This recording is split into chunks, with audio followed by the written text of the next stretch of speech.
কোথায় আছো কাকা? এই কটা জেরক্স করবো, ওই সামনে জেরক্সের দোকানে যাচ্ছি। আচ্ছা আচ্ছা কাকা, শোনো এখানে। কি হয়েছে? তোমার চয়েস এতটা খারাপ জানতাম না। কেন, কি কোনটা খারাপ? এই অ্যালুমিনিয়ামের ব্যাগটা কোত্থেকে পেয়েছো?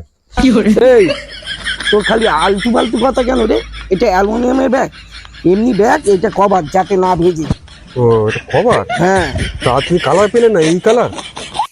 আমার এই কালার পছন্দ, নিয়েছি, আমার পয়সা দিয়ে নিয়েছি। তা ব্যাগেরটা তুমি ঢাকা দিয়েছো জলে না ভেজে, আর তোমার শরীরটা তো এরকম একটা নিতে পারো, নিয়ে তো মুখ মুখ টুক মুড়ি দিয়ে আর যেতে পারো, তুমি ভিজবে না তুমি আর। তোর আমার নিয়ে অত চিন্তা করতে হবে না, আমি ভিজবো, ব্যাগ না ভিজলেই হলো যত সব। অ্যালুমিনিয়ামের ব্যাগ কিনেছি, কালারটা দেখ।